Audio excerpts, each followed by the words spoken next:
Sa ngalan ng Ama, ng Anak at ng Espiritu Santo, sumainyo ang Panginoon. At sumayin niyo rin. Mga kapatid, sa ating pong pagdulog sa banal na hapag ng ating Panginoon, tayo nag-aalay ng papuri at pasasalamat sa Diyos sa lahat ng biyaya na ipinagkakaloob sa atin.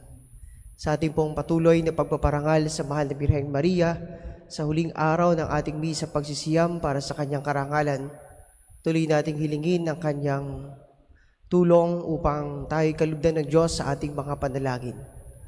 At sa ating pong pagdiriwang, tayo po ay nasa ika-4 na linggo na sa panahon ng Adbyento. Sa paghahanda upang salubungin ang ating Panginoon sa kanyang dakilang pagsilang. At upang tayo maging marapat gumanap sa banal na pagdiriwang, sandali muna nating pagsisihan ng lahat ng ating mga kasalanan at pagkukulang. Inaamin ko sa makapangyarihang Diyos at sa inyo mga kapatid, na lubha akong nagkasala sa isip, sa salita at sa gawa at sa aking pagkukulang. Kaya isinasamo ko sa mahal ni Birheng Maria, sa lahat ng mga anghel at mga banal, at sa inyo mga kapatid na ako'y panalangin sa Panginoong ating Diyos.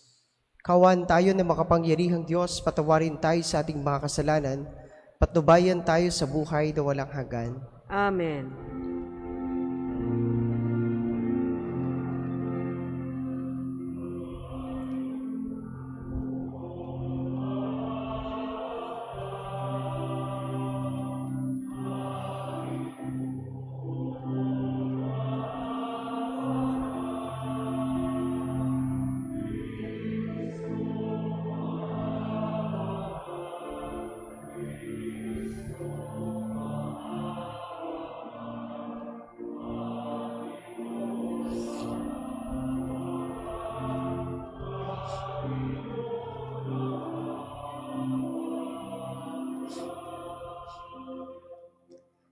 Papuri sa Diyos sa kaitaasan.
Manalangin tayo.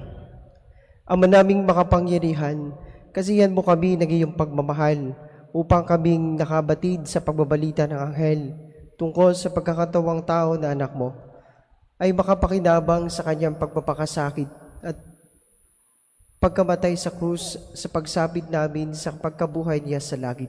Sa pamamagitan niya kasama ng Espiritu Santo, magpasawalang hanggan. Amen. Ang lahat po ay magsiupo.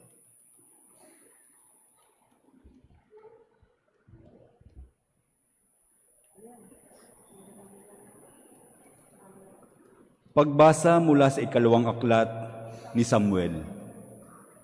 Si David ay panatag ng nakatira sa kanyang bahay sa tulong ng Panginoon. Hindi na siya ginambala ng kanyang mga kaaway.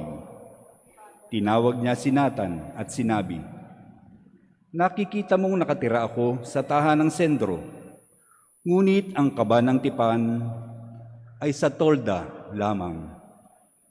Sumagot si Nathan, "Isagawa mo ang iyong iniisip, sapagkat ang Panginoon ay sumasa iyo."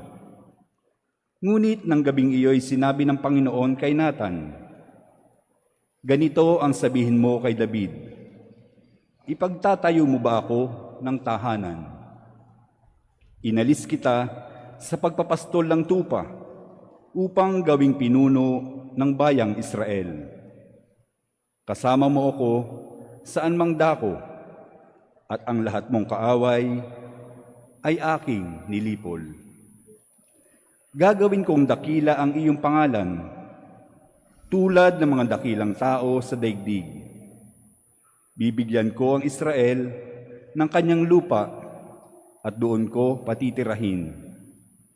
Wala nang gagambala sa kanila roon, wala nang aalipin sa kanila tulad noong una. Buhat na magtaglay ako ng hukom nila. Magiging payapa ka, sapagkat wala nang gagambala sa iyo. Bukod dito, akong Panginoon ay nagsasabi sa iyo, patatatagin ko ang iyong sambahayan. Pagkamatay mo, isa sa iyong mga anak ang ipapalit ko sa iyo. Patatatagin ko ang kanyang kaharian. Kikilalin ko siyang anak, at ako na may magiging ama niya. Magiging matatag ang iyong sambahayan. Ang iyong kaharian ay hindi mawawaglit sa aking paningin, at mananatili ang iyong trono." Ang salita ng Diyos.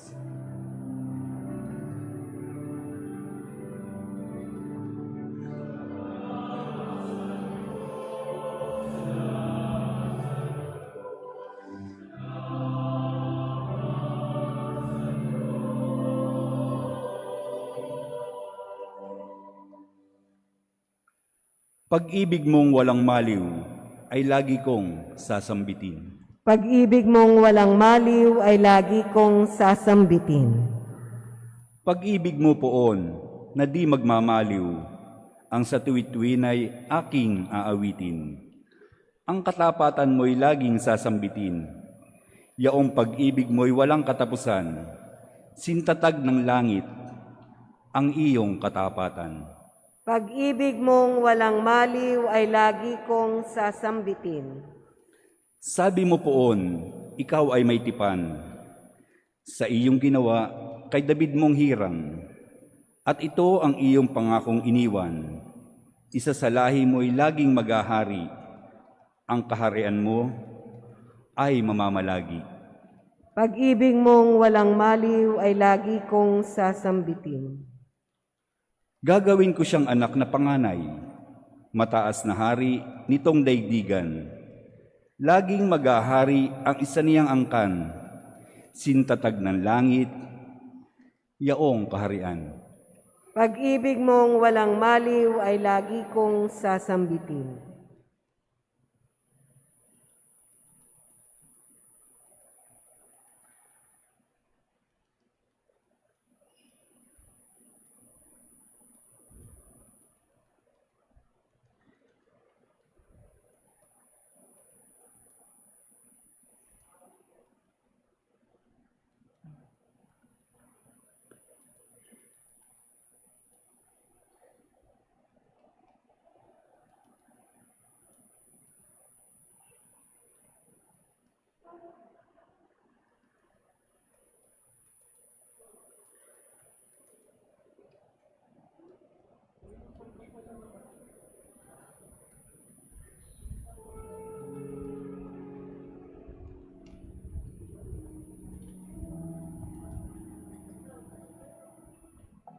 Ang lahat po ay magsitayo.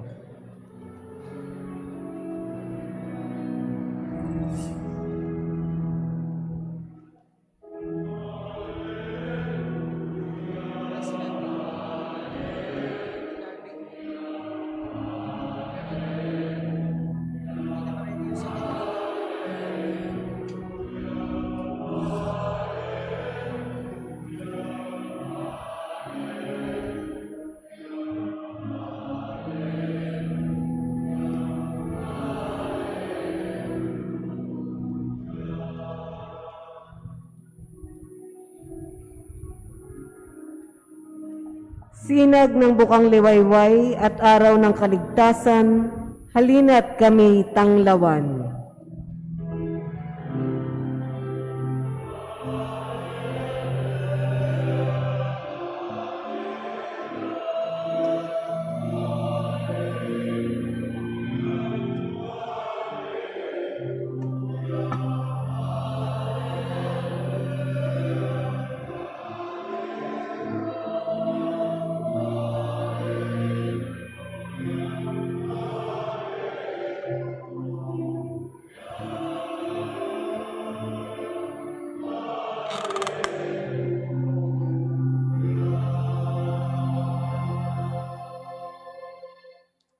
Sumainyo ang Panginoon. At sumayo rin. Ang mabuting balita ng Panginoon ayon kay San Lucas. Papuri sa iyo, Panginoon.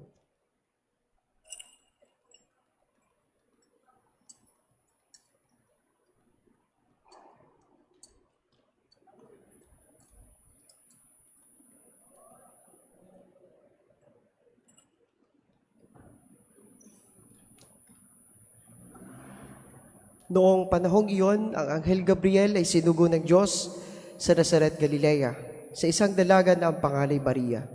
Siya'y nakatakdang ikasal kay Jose, isang lalaki buhat sa lipi ni Haring David. Paglapit ng anghel sa kanaroroonan ng dalaga, binati niya ito, "Matuwa ka, ikaw ay kalugod-lugod sa Diyos," wika niya. "Sumasa iyo ang Panginoon." Nagulumihanan si Maria sa gayong pangungusap at inisip niyang mabuti kung ano ang kahulugan niyon. Kaya't sinabi sa kanya ng anghel, "Huwag kang matakot, Maria, sapagkat kinalulugdan ka ng Diyos. Makinig ka, ikaw ay maglilihi at manganganak ng isang lalaki, at siya'y tatawagin mong Jesus. Magiging dakila siya at tatawaging anak ng kataas-taasan. Ibibigay sa kanya ng Panginoon Diyos ang trono ng kanyang amang si David. Maghahari siya sa angkan ni Jacob magpakailanman, at ang kanyang paghahari ay walang hanggan." "Paano mangyayari ito? Gayong ako'y dalaga?" tanong ni Maria.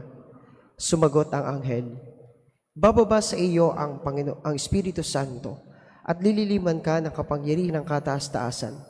Kaya't banal lang ipanganganak mo at tatawaging anak ng Diyos. Natatandaan mo ang iyong kamag-anak na si Elizabeth. Alam ng lahat na siya'y baog, ngunit naglihi siya sa kabila ng kanyang katandaan.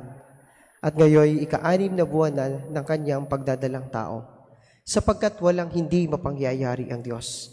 Sumagot si Maria, "Ako'y alipin ng Panginoon, mangyari sa akin ang iyong sinabi." At nilisan siya ng anghel.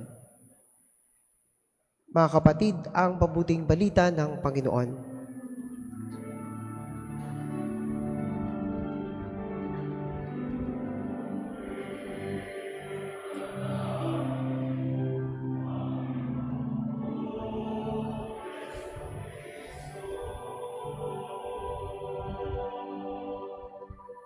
Ang lahat po ay magsiupo. Isang mapagpalang umaga po sa inyong lahat. Isang mapagpalang umaga din po, Father. Sino po kaya ang nakaranas na nagkaroon ng kasama sa isang tahanan o bahay na ang taong ito ay palaasa or palautos? Yung bang kaya naman niyang gawin, pero iuutos pa, iaasa pa sa iyo. Wala bang pagkukusa? Walang initiative? Mahirap po yung ganong kasamang tao sa bahay. parang mananawa ka, ano. Pero meron daw mas mahirap pang kasamang tao, yung taong paasa, yung matapos kang pangakuan, pero hindi ka naman o hindi naman susundin, hindi naman tutupadin. At mas mahirap yung maranasang ikaw ay paasahin. Para bang nakakatamad ang taong ito. Mga minamahal kong mga kapatid, sa Ebanghelyo po na ating napakinggan, ipinapakita ang isang napakagandang larawan ng Diyos. Na ang Diyos ay hindi paasa. Ang Diyos ay hindi palaasa. Gumagawa ang Diyos ayon sa Kanyang kalooban, ayon sa Kanyang kagustuhan.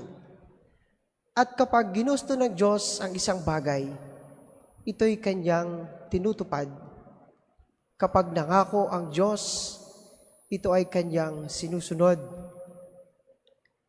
Ang Diyos ay Diyos ng katuparan at Diyos ng pag-asa. Ang tagpo sa Ebanghelyo ay tungkol sa pagbabalita ng anghel. Dito po ipinakita na ang Diyos ay tumutupad sa Kanyang pangako sapagkat yung plano na ipadadala niya ang Kanyang bugtong na anak ay naganap sa kwentong ito ng pagbabalita ng anghel sa pamamagitan ng pagsang-ayon ni Maria sa kalooban ng Diyos. Kung si Maria ay hindi sumang-ayon sa kalooban ng Diyos, wala tayong pagdiriwang ng Pasko. Kaya nga, sa simula't simula pa, inihanda na si Maria sa tagpong ito. Kaya nga, meron tayong ipinagdiriwang na Immaculada Conception, na kung saan sa pagdiriwang na yon, si Maria ay ipinaglihing walang kasalanan. Iniligtas na agad si Maria sa kasalanan, sapagkat meron siyang napakalaking misyon, at yon ay dalhin sa kanyang sinapupunan ang bugtong na anak na si Jesus. At sa lumang tipan, sa aklat ni Propeta Isaías, doon ay ipinakita na isinasaad doon na ipadadala ng Diyos ang kanyang anak sa pamamagitan ng isang babae. At yun ay walang iba kundi si Maria. Ang kwentong ito ay pumapaloob doon sa katotohanang ang Diyos ay marunong tumupad sa kanyang pangako. Hindi niya tayo bibiguin. Mga minamahal kong mga kapatid, isang bagay ang dapat nating tingnan, dapat nating panghawakan sa ating buhay, na ang Diyos ay tapat sa atin. Hindi niya tayo bibiguin sa anumang pangako niya na ibinigay sa atin. Ano yung pangako ng Diyos? I will be your God and you will be my people. Ito yung tipan ng Diyos sa sambayanan, sa sanlibutan, sa bayang Israel, na kahit anong mangyari, ang Diyos ay kasama-sama ng mga Israelita saan man sila pumunta. Kaya nga, hindi po walang ipinakita sa kwento na ang Diyos ay lumimot sa mga Israelita. Ang totoo, kahit ang mga Israelita ay inalipin sa Ehipto, gumawa ang Diyos ng paraan para sila'y mapalaya sa Ehipto, para alisin sa pagkaalipin ng mga Ehipsyo, ng mga paraon. Kaya't inalis ng Diyos ang mga Israelita sa bayang iyon. Inilikas at dinala sa lupang pangako para patunayan ng Diyos na sila'y hindi pinababayaan. Nung magutom ang mga Israelita sa ilang sa paglalakbay patungo sa lupang pangako, nagpadala ang Diyos ng pagkain. Sa buong paglalakbay ng mga Israelita patungo sa lupang pangako, sila'y hindi pinabayaan ng Diyos. Tinupad ng Diyos ang pangakong sila ay nasa pangangalaga ng Diyos. Mga minamahal kong mga kapatid, ano po ang dapat nating baunin sa katotohanan ito na ipinapakita sa atin ng Diyos? Na tayo ay umasa lamang sa Kanya. Huwag nating pagdudahan ang Diyos. Huwag nating questionin ang Diyos. Huwag tayong magreklamo sa Diyos sapagkat ang Diyos kailanman hindi lumimot sa atin. Tayo lang mga tao kung minsan ang mabilis makalimot sa Diyos. Tayo lang mga tao kung minsan ang nagpapabaya sa Diyos. Tayo ang lumalayo sa Kanya. Tayo ang hindi nagiging tapat sa Kanya. Binibigo natin Siya. Kaya nga, minsan, yung ganoong ginagawa nating mga tao, tayo din yung nagsasuffer. Tayo din yung napapahamak. Sapagkat, tayo ang lumilimot sa Kanya. Hindi tayo nagiging tapat sa Kanya. Pag tayo nagkakasala, pag tayo ay nalulugmok sa kasalanan, sa mga pagkukulang natin sa Diyos, tayo ang napapahamak sapagkat kinalimutan natin Siya. Kaya nga po, mga minamahal kong mga kapatid, ito palagi yung ating isa sa alang-alang sa ating buhay bilang mga Kristiyano, na tayo basta umasa lang sa Kanya, lumapit lang tayo sa Kanya, huwag tayong panghihinaan ng loob, magtitiwala tayo sa Kanya, sapagkat ang Diyos kumikilos 24/7 sa ating buhay. Hindi natutulog ang Diyos, hindi malayo ang Diyos, bagkus ang Diyos ay kasama natin sa ating buhay. Kaya ito po ang kahulugan ng Pasko. Ang Pasko ay naganap para ipakita sa atin ng Diyos na ang Diyos ay kasama natin sa bawat sandali ng ating buhay. Kaya nga po, ang pangalang ibinigay kay Jesus ay Emmanuel, para ipakita dito na sumasa atin ang Diyos, na hindi niya tayo iniiwan, san man tayo pumunta, san man tayo makarating. Tumingala lang tayo, pumikit lang tayo, lumuhod lang tayo, alalahanin lang natin ang Diyos. Naroon lagi Siya para tayo ay gabayan, para tayo ay protektahan, para tayo ay iligtas. Kaya nga, walang pagdududa na ating isinusuko sa Diyos, walang pagtatanong na ating pinagpapaubaya sa Diyos. Kung anong meron tayo sa ating buhay, yon ay palaging naaayon sa dakilang plano ng Diyos, dakilang kalooban ng Diyos. Kaya nga't ipagdasal po natin na nawa patuloy nating ilagay ang ating puso, ang ating isip sa presensya ng Diyos. Saan man tayo naroon, ano man ang ating ginagawa, ano man ang sitwasyon natin sa buhay, palagi nating alalahanin sa ating puso, sa ating isip, na tayo hindi nag-iisa. Meron tayong kasama na maasahan natin, mapagkakatiwalaan natin, mapagbibigyan natin ng lahat ng ating mga kahinaan, ng ating mga problema at pagsubok, sapagkat siya'y kasama natin. Amen. Ngayon po ay ating saksihan ang magsisindi na ika-4 na kandila sa korona ng Adbyento. Tinatawagan po ang pamilyang magsisindi sa ika-4 na kandila ng Adbyento.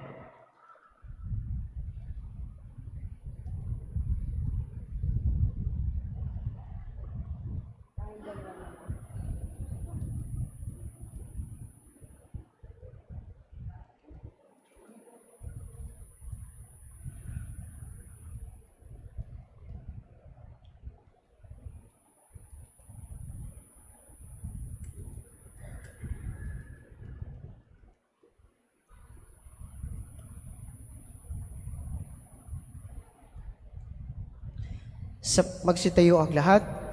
Sama-sama po nating ipahayag ang pananampalataya. Sumasampalataya ako Sa isang Diyos, amang makapangyarihan sa lahat, na may gawa ng langit at lupa, ng lahat ng nakikita at di nakikita. Sumasampalataya ako sa isang Panginoong Hesukristo, bugtong na anak ng Diyos, sumilang sa Ama bago pa nagkapanahon. Diyos buhat sa Diyos, liwanag buhat sa liwanag. Diyos na totoo buhat sa Diyos na totoo. Sumilang at hindi ginawa, kaisa ng Ama sa pagka-Diyos at sa pamagitan niya ginawa ang lahat. Dahil sa ating pawang mga tao at dahil sa ating kaligtasan, siya ay nanawag mula sa kalangitan. Nagkatawang tao siya lalang na Espiritu Santo kay Mariang Birhen at naging tao. Pinako sa krus dahil sa atin. Nagpakasakit sa hatol ni Poncio Pilato. Namatay at inilibing. Muli siyang nabuhay sa ikatlong araw ayon sa banal na kasulatan. Umakyat siya sa kalangitan at lumuklok sa kanan ng Amang may kapal. Paririto siyang muli na may dakilang kapangyarihan upang hukuman ang mga buhay at mga patay. Sumasampalataya ako sa Espiritu Santo, Panginoon at nagbibigay buhay, na nanggagaling sa Ama at Anak. Sinasamba at pinararangalan kaisa ng Ama at ng Anak.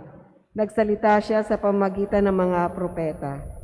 Sumasampalataya ako sa isang banal na simbahang katolika at apostolika, gayon din sa isang binyag, sa kapagpapatawad ng mga kasalanan, at hinihintay ko ang muling pagkabuhay ng nangamatay at ang buhay na walang hanggan. Amen. Kasama ni Maria, ang bukas palad na lingkod ng Diyos, pagtuunan natin ang kalooban ng Diyos at hilingin sa Kanya ang biyayang kinakailangan natin. Sa bawat kahilingan ng ating tugon, Diyos naming tapat, dinggin mo kami. Diyos naming tapat, dinggin mo kami. Naway higit na pahalagahan ng simbahan at kanyang mga pinuno ang pagtatayo ng matatag na pamayanan ng pananampalataya at paggawa. Manalangin tayo. Diyos naming tapat, dinggin mo kami. Naway alalahanin ng lahat ng pinunong pambayan na mauuwi sa wala ang kanilang mga balakin kung hindi rin lamang ito alinsunod sa kalooban ng Diyos. Manalangin tayo. Diyos naming tapat, dinggin mo kami. Naway pahalagahan ng mga naghahanda sa Pasko ang kanilang mga pangangailangang espiritual nang higit sa mga pangangailangang material. Manalangin tayo. Diyos naming tapat, dinggin mo kami. Naway ang lahat ng di pa sumasampalataya kay Jesus bilang tagapagligtas ay magbukas na ng kanilang mga puso sa pahayag ng salita ng Diyos nang ito'y magbunga sa kanilang buhay. Manalangin tayo. Diyos naming tapat, dinggin mo kami. Naway gugulin natin ang araw na ito ng pamaskong nobena na may disposisyon tulad ng kay Mariang kabanal-banalan nang hinihintay niya ang pagsilang ni Jesus. Manalangin tayo. Diyos naming tapat, dinggin mo kami. Para sa mga taong may pisikal na kapansanan, maging tampulan nawa sila ng atensyon at kalinga ng pamayanang makadiyos. Manalangin tayo. Diyos naming tapat, dinggin mo kami. Diyos ng katapatan, tulutan nawang ang aming kilos at asal ay maging laging alinsunod sa Ebanghelyo at maging saksi kami ni Jesus na tanging tagapagligtas ng sanlibutan na nabubuhay tagahari magpasawalang hanggan. Amen. Ang lahat po ay magsiupo. Maaari na po nating idulog ang ating mga alay.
Magsitayo po ang lahat.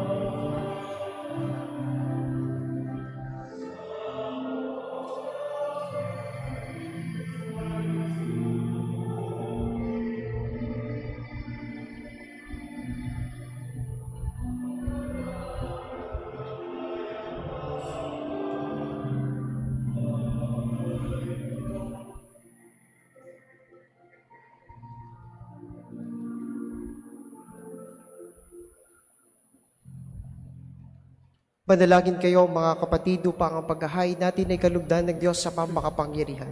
Tanggapin nawa ng Panginoon itong paghahain sa iyong mga kamay, sa kapurihan niya at karangalan, sa ating kapakinambahan at sa buong sambayan niyang banal. Ama naming lumikha, ang mga alay naming nakahain sa iyong dambana ay pabanalinawa ng paglukob ng banal na Espiritu na pumuspos sa sinapupunan ng mahal na Birheng Maria upang magdalang tao at magsilang sa iyong anak na siyang namamagitan magpasawalang hanggan. Sumainyo ang Panginoon. At sumayin rin. Taas sa Diyos ang inyong puso at diwa. Tinaas na namin sa Panginoon. Pasalamatan natin ang Panginoong ating Diyos. Marapat na siya ay pasalamatan. Ama naming makapangyarihan, turing ang marapat na ikaw ay aming pasalamatan sa pamamagitan ni Jesucristo na aming Panginoon. Ang pagsusugo mo sa Kanya ay ipinahayag ng lahat ng mga propeta. Ang pagsilang niya ay pinananabikan ng mahal na Birheng Kanyang inang tunay sa kapangyarihan ng Espiritong Banal. Ang pagdating niya ay inilahad ni San Juan Bautista sa kanyang pagbibinyag. Ngayong pinaghahandaan namin ang maligayang araw ng kanyang pagsilang, kami nananabik at nananalangin lubos na makaharap sa kanyang kadakilaan. Kaya kaysa ng mga anghel na nagsisiawit ng papuri sa iyo na walang humpay sa kalangitan, kami nagbubunyi sa iyong kadakilaan.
Magsiluhod po ang lahat.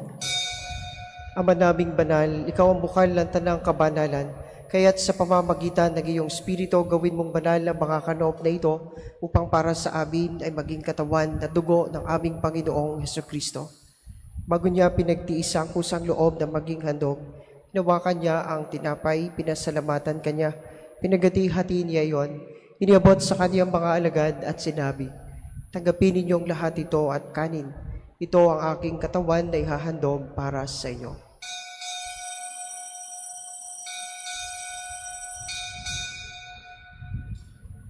Gayon din naman, nung matapos ang hapunan, hinawakan niya ang kalis, muli kanyang pinasalamatan. Iniabot niya ang kalis sa kaniyang mga alagad at sinabi, "Tanggapin ninyong lahat ito at inumin, ito ang kalis ng aking dugo, ng bago't walang hanggang tipan.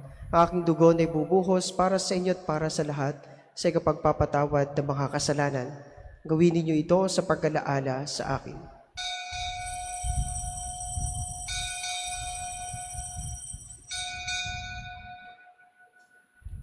Pagbunyi natin ang misteryo ng pananampalataya.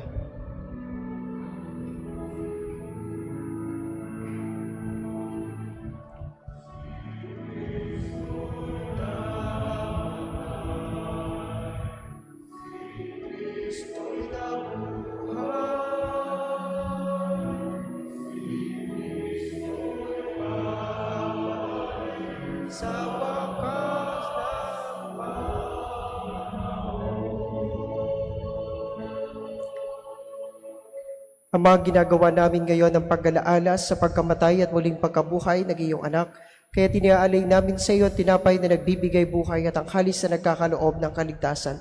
Kami nagpapasalamat dahil kami iyong minarapat na tumayo sa harap mo para maglingkod sa iyo. Sinasamo namin kami magsasalo-salo sa katawan at dugo ni Kristo ay mabuklod sa pagkakaisa sa pamamagitan ng Espiritu Santo. Ama, lingapin mo ang isimbahang naghanap sa buong daigdig. Puspusin mo kami sa pag-ibig kay San Francisco na aming Papa, ni Belrey na aming Obispo at ng Tanang Kaparian. Alalahanin mo rin ang mga kapatid naming nahimlay na may pag-asang sila'y muling mabubuhay gayon din ang lahat ng mga pumanaw. Kawaan mo sila at patuloyin sa iyong kaliwanagan. Kawaan mo at pagindapatin kaming lahat na makasalo sa iyong buhay na walang wakas. Kaysa na mahal na Birheng Maria na ina ng Diyos, ng kabiyak niyang pusong si San Jose, kaysa ng mga apostol ni San Fernando at ng lahat ng mga banal na namuhay dito sa daigdig ng kalugod-lugod sa iyo, may pagdiwang nawa namin ng pagpupuri sa kararakal mo sa pamamagitan ng iyong anak na aming Panginoong Hesus Kristo. Sa pamamagitan ni Kristo, kasama niya at sa Kanya, ang lahat ng parangal at papuri ay sa iyo, Diyos Ama makapangyarihan, kasama ng Espiritu Santo magpasawalang hanggan.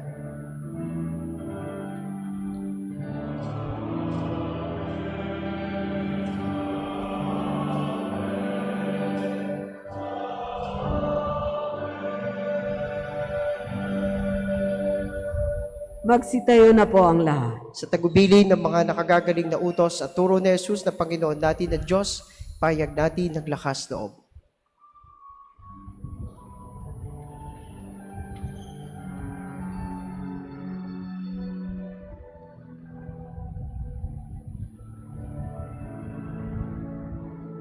Ama namin, sumasalangit ka. Sambahin ang ngalan mo, mapasa amin ang kaharian mo, sundin ang loob mo, dito sa lupa para ng sa langit, bigyan mo po kami ngayon ng aming kakanin sa araw-araw at patawarin mo kami sa aming magasala para ng pagpapatawad namin sa nagkakasala sa amin, at huwag mo kami pahintulot sa tukso, at iadya mo kami sa lahat ng masama. Hinihiling namin kami adya sa lahat ng masama, pagkalooban ng kapayapaan araw-araw, iligtas sa kasalanan at ilayo sa lahat ng kapahamakan, samantalang aming pinananabikan ang dakilang araw ng pagpapahayag ng tagapagligtas naming si Hesus Kristo.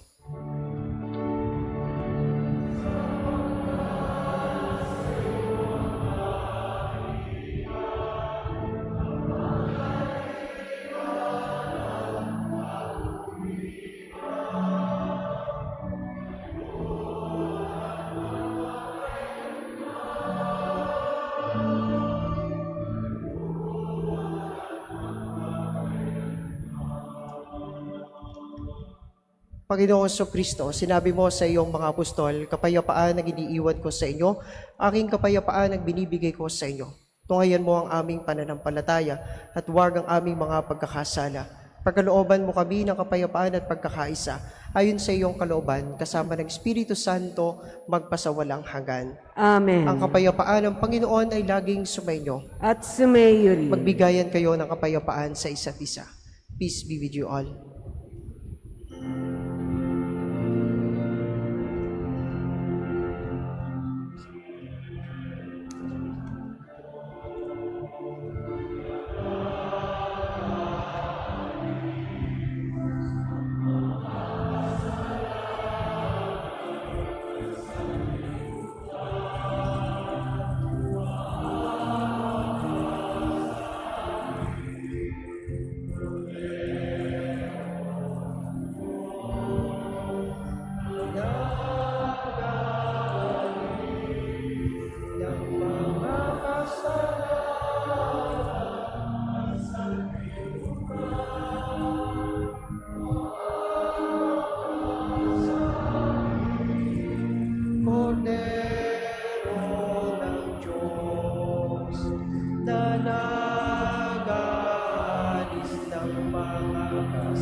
sa amin ang kapayapaan. Magsiluhod po ang lahat. Mga kapatid, ito si Kristo ang kordero ng Diyos. Ito ang nag-aalis ng mga kasalanan ng sanlibutan. Mapapalad tayong inaanyayahan makasalo sa kanyang banal na piging. Panginoon, hindi ako karapat-dapat na magpatuloy sa iyo, ngunit sa isang salita mo lamang ay gagaling na ako.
Ang lahat po ay magsitayo.